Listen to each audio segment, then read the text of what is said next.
You're watching Tag TV.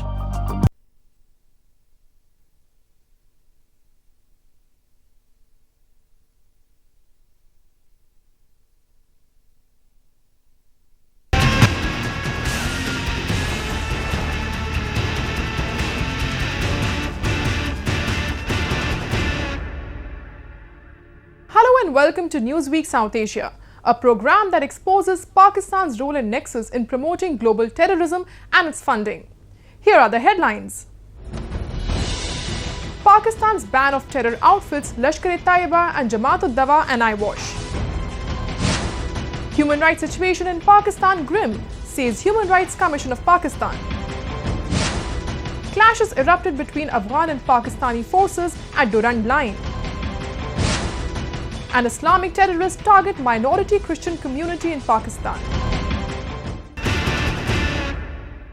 Let's begin the show. In another attempt to continue with the theatrics of finishing terrorism from their soil, the Pakistan government has started working on a draft bill that would permanently ban the mastermind of the Mumbai terror attack, Hafiz Saeed's Jamaat-ud-Dawa and Lashkar-e-Taiba. Newsweek South Asia has a report. The United Nations Security Council's updated list of terrorist and militant groups has 139 entries from Pakistan alone, including outfits like Mumbai attacks mastermind Hafiz Saeed's Lashkar-e-Taiba. This has led the Pakistan government to draft a bill permanently to ban Hafiz Saeed-led Lashkar-e-Taiba, Jamaat-ud-Dawa and other groups and individuals on the watch list of the Interior Ministry. The bill will replace the presidential ordinance that banned outfits and people already on the watch list of the Interior Ministry.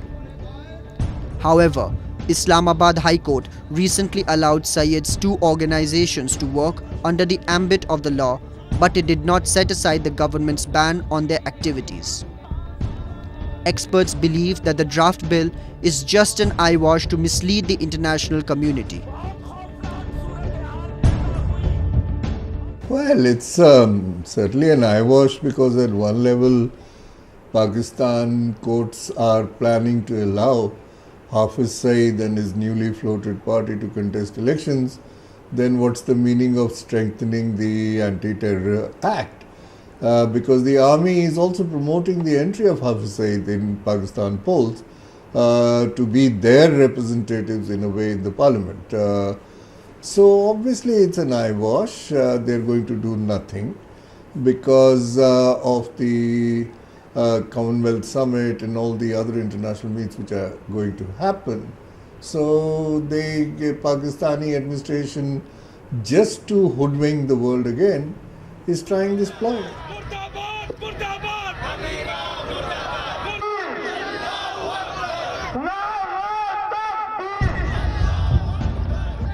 Despite a ban by Pakistan, United Nations and other Western countries, terror outfit Jamaat-ud-Dawa is openly organizing protests against the United States, India and Israel. The charities of Jamaat-ud-Dawa and the Falai Insaniyat include 300 seminaries, schools, hospitals and a publishing house and an ambulance service all across Pakistan and Pakistan-occupied Kashmir. These charities are headed by Hafiz Saeed, who has been designated as a terrorist by the United Nations and has a bounty of $10 million on him by the United States since 2012. Unless the Pakistani administration takes concrete measures against the terrorist network which he operates, all the training camps which he has, and unless it sort of controls Muridke, the headquarters of Hafiz Saeed, all these so-called anti-terror measures against Lashkar-e-Taiba is just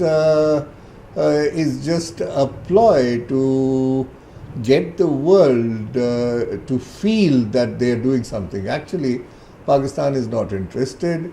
Hafiz Saeed is and will remain an instrument of furthering their foreign policy in the neighborhood. The fact remains that Pakistan government continues to be a puppet in the hands of its army. and majority of these terror outfits are backed by the army and inter-service intelligence. Well, the world knows that since the last 30 odd years, the training which is provided to these terrorists is done by ISI. There's enough evidence that since the 90s, most of the groups, I'm not only talking of Lashkar-e-Taiba, but whether you take Jaish-e-Mohammed or Hizbul Mujahideen, their training was completely organized by personnel from Pakistani army. Their organization, their networking was planned and run by agents of the ISI in Pakistan. So there is enough evidence how army and the ISI use these terrorists to further their agenda in the neighboring countries. India and the United States have accused Pakistan for promoting terror and sheltering these outfits to use them as proxies. Recently, at the Commonwealth Heads of the Government meeting in London, the Indian Prime Minister Narendra Modi warned Pakistan of taking the issue of terrorism seriously and has also mentioned the surgical strikes would be carried out if needed. Many terror groups have taken shelter in Pakistan and they enjoy the patronage of country's intelligence agencies and the army. Moving on, the Human Rights Commission of Pakistan has raised concern over the grim situation of human rights in the country. In a report, it has thrown light about the worsening condition of women, children and the minority communities. The growing cases of enforced disappearances and extrajudicial killings of political activists remain its major concern. Newsweek South Asia takes a look. Rising incidents of religious persecution, sexual violence, crackdown on media, murder and extrajudicial killings of political activists has made Pakistan an unsafe nation. A free hand to religious extremists and security forces has silenced voices of dissent. The Human Rights Commission of Pakistan (HRCP) has expressed concern over Pakistan's commitment to protecting human rights. In its annual report, the independent watchdog has highlighted the grim markers of the state of human rights in the country in 2017. An overarching concern is that even where the protection of legislation exists, the persecution and conviction of perpetrators has remained at a very low level. There was also increasing violence associated with the country's blasphemy laws. At least 74 people have been killed in attacks motivated by blasphemy accusations since 1990. Rights groups including HRCP have repeatedly criticized and called for reform or repeal of the controversial blasphemy laws which date back to the British Empire. The crime is punishable by death if the Prophet Muhammad is insulted. Other punishments include a fine or prison term depending on the specific offense. In a high-profile case in April last year, university student Masal Khan was killed and 2 others wounded during a violent mob attack after being accused of committing blasphemy in the northern city of Mardan. In June 2017, an anti-terrorism guard sentenced Taimur Raza, 30, to death for allegedly committing blasphemy on Facebook, the first such case involving social media. एक blasphemy law होता है कि जिसमें जो कोई belief है जो artificial के या कोई धार्मिक चिन्हों के ऊपर में, धार्मिक चीज़ों के ऊपर में, कोई बिलीफ के ऊपर में, उसकी वायलेशन भी होती है और उसके ऊपर लॉ है पाकिस्तान में, हर कंट्री में उसके ऊपर होता है। पर पाकिस्तान में उस लॉ को काफ़ी मिसयूज़ किया जाता है। 78 डेथ उस मामलों में हो चुकी हैं पाकिस्तान में, क्योंकि उस लॉ को मिनॉरिटीज़ के ख़िलाफ़ या किसी को स्कोर सेटल करने के लिए अहमदिया कम्युनिटी को बहुत ज़्यादा टारगेट किया जाता है, तो इसमें काफ़ी वायलेशन लगातार होती हैं। Pakistan ranks 139 out of 180 countries on rights group Reporters Without Borders World Press Freedom Index. US-based group Human Rights Watch (HRW) said media outlets in Pakistan remain under pressure to avoid reporting on or criticizing human rights violations during counter-terrorism operations.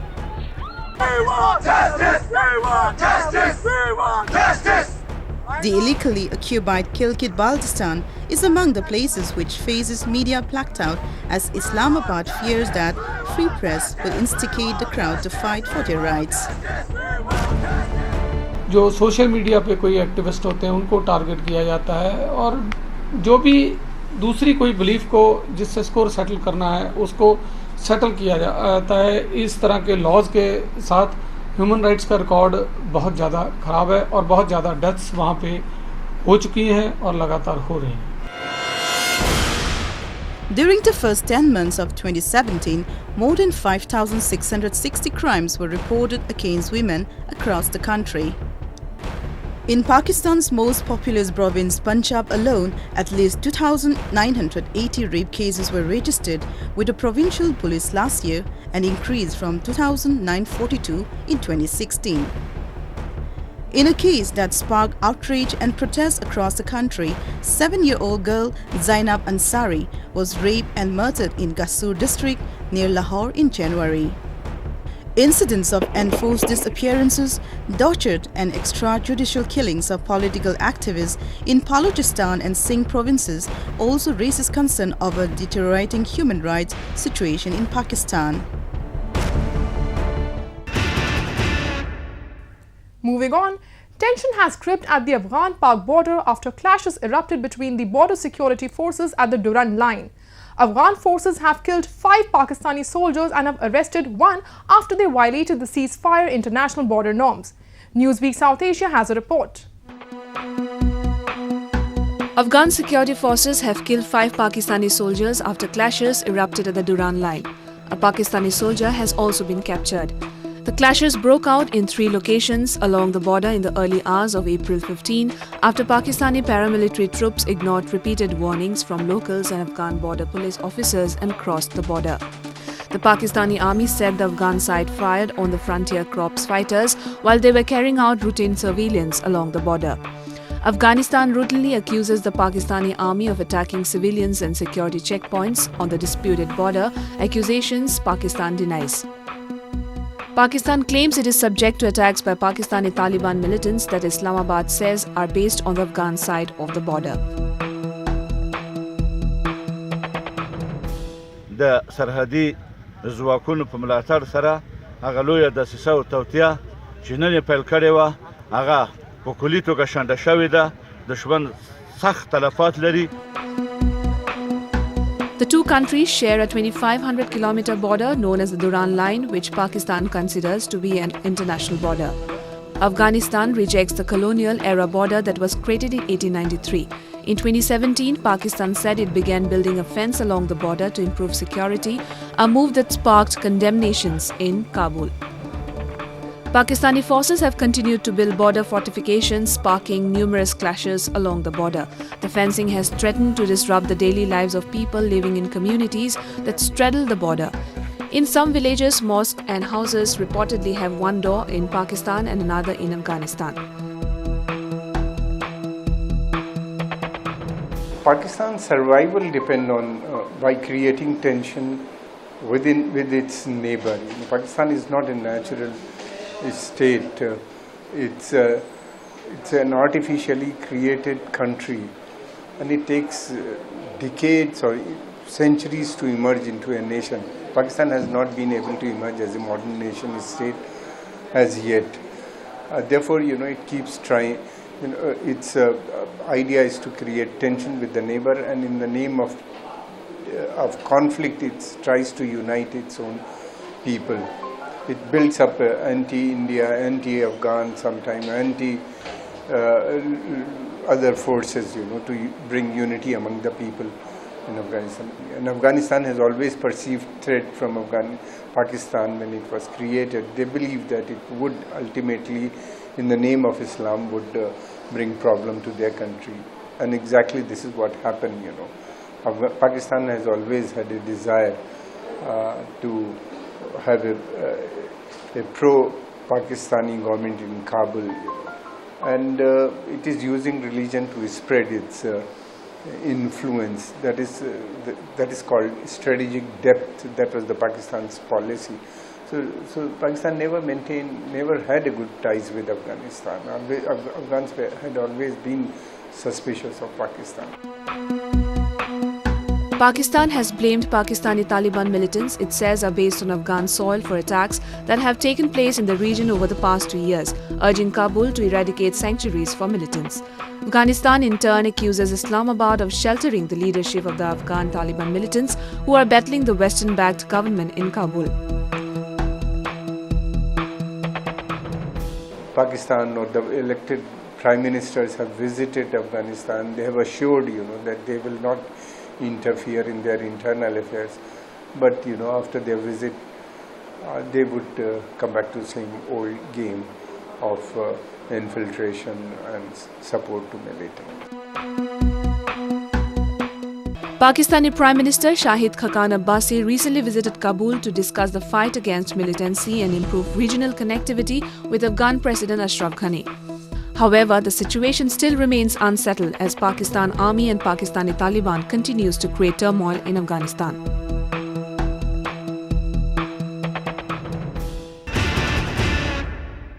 The Afghan-Pak border always remains tense as it provides access to Pakistani Taliban and Haqqani network to launch attacks in Afghanistan.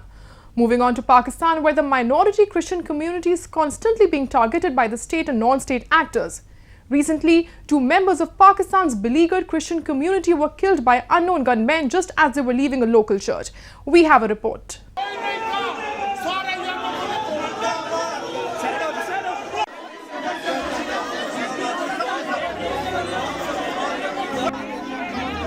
Pain and sorrow loom large among the Christian community in Pakistan's Quetta city as they continue to remain a target of the Islamic terrorist outfits.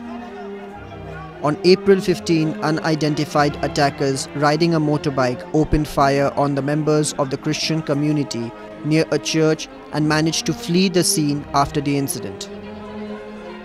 2 people were killed and 5 others were injured who were rushed to the Bulletin medical complex. Police said the incident occurred when the worshippers were leaving after attending the Sunday service at the church in Esa Nagri area of Quetta city. ऐसी हमें इतला मिली कि ईसा नगरी church के सामने firing हुई है। हम लोगों ने फौरी तौर पे ईडी एम्बुलेंसेज जागरूकों के लिए रवाना किए। ये चर्च के सामने फायरिंग हुआ था।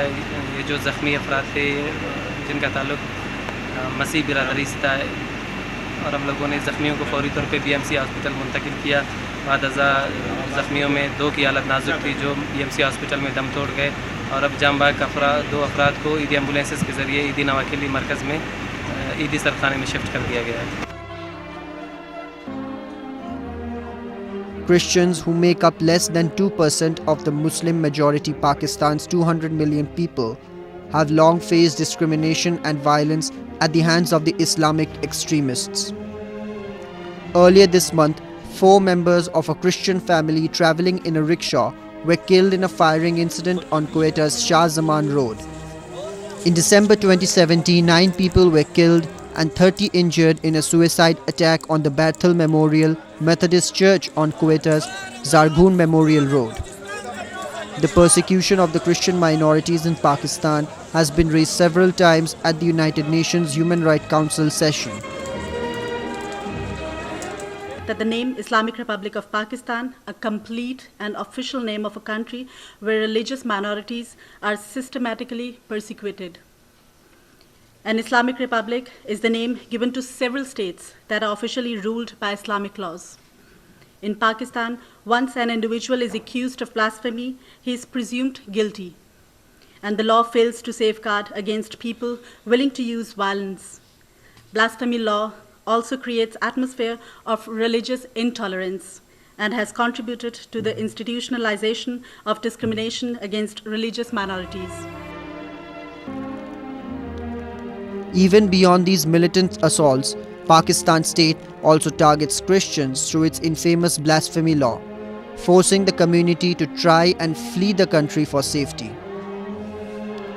Those left behind are put in isolation for the sake of security, which makes it easier to identify and kill them. When it comes to blasphemy, the state participates in this bloodbath.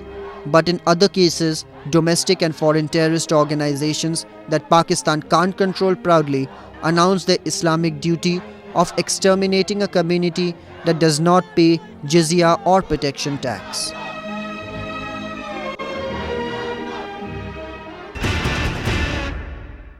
And with that, we come to the end of this edition of Newsweek South Asia. We will be back next week with more news, views and analysis from the subcontinent. Meanwhile, do keep writing to us at nwsa@anin.com. This is Mariam signing off on behalf of the entire production team of Newsweek South Asia. Goodbye and take care.